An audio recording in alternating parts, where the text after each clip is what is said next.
আমি তৈরি করব গাজরের হালুয়া বাড়িতে। তো এই যে দেখো, এটাই হচ্ছে গুঁড়ো যে মিল্ক আছে, এই যে এই কোটার ভিতর আছে গুঁড়ো মিল্ক। এটার ভিতর জল দিয়ে ভিজিয়ে রেখেছি। এর সাথে ঘরে কিছু বাচ্চা ছিল, সেই বাচ্চা দিয়ে ভিজিয়ে রেখেছি। চিনি হালকা একটু দিয়েছি। আর এই যে দেখতে পাচ্ছ ক্রিম বাটার, সরি এটা বাটার না, এটা মিল্কেট। তো এটাও খুব টেস্টি হবে, লাস্টে দেবো ওটা। আর এই যে দেখতে পাচ্ছ এটা বাটার, আমুল বাটার দেবো, ঘি নেই, ঘির বদলে। আর এই যে দেখতে পাচ্ছ কাজু বাদাম আছে আর গাজর মা আছে কুড়াচ্ছে ওগুলো। তো ওগুলো হয়ে গেলে আমি তোমাদের দেখাচ্ছি পরবর্তী স্টেপ।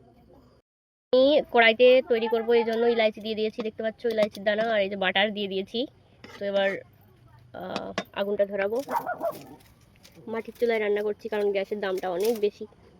ওটাও দিয়ে দিয়েছি, একটু ফ্রাই করে নেবো হালকা করে, তারপরে গাজরটা দিয়ে দেবো। তো হচ্ছে হালকা পাতলা ভালো করে ফ্রাই করে নিয়েছি। দেখো পুরো খয়েরি কালার হয়ে গেছে, মানে বাদামি কালার হয়ে গেছে। এবার আমি এটাকে দিয়ে দিচ্ছি।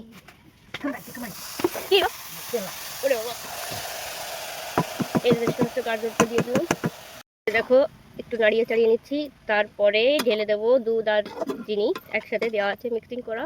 তো ওটা ঢেলে দেবো, একটু হালকা আর একটু নাড়িয়ে চাড়িয়ে নিচ্ছি ভালো করে। আমি সেই দুধ আর যে বাচ্চা ভিজিয়ে রেখেছিলাম সেটা মানে দিয়ে দিচ্ছি মিষ্টির সাথে। দেখতে পাচ্ছ,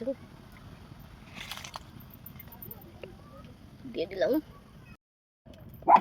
কত সুন্দর একটা কালার এসেছে। এর ভিতর কেশর দিলে খুবই একটা ভালো কালার আসতো আরও, কিন্তু আমার কাছে নেই কেশরটা। তারপরে আমি 5 মিনিট মতো ঢাকা দিয়ে রাখবো। এই কিশমিশগুলো দিয়ে দিচ্ছি। এগুলো ফ্রাই করে দিলে ভালো হতো, কিন্তু আমার কাছে তখন ছিল না, এখন জেনে আসলাম। হালকা একটু বাটারের সাথে করলে যাই হোক। এই দেখো হালুয়া গাজরের, কারা কারা খেতে পছন্দ করে অবশ্যই কমেন্টে জানিয়ে দিও। আমার তো সেই লাগে গাজরের হালুয়া, মাঝে মাঝে তো আমি তৈরি করে খাই এটা। একটু পরেই আমি এটাকে লাগিয়ে দেবো। দেখো হাওয়া লেগে আমার ক্যামেরাটাই পুরো। ওই ক্রিমটা দেবো এবার, বেশি দেওয়া যাবে না, হয়ে গেছে। তো এই যে দেখতে পাচ্ছ আমি এটাকে লাভিয়ে নিয়েছি। তো এবার এটা ঠিকভাবে ঠান্ডা হবে, পুরোটা ঠান্ডা হয়ে যাবে, তারপরেই ফ্রিজে রাখা হবে এটাকে।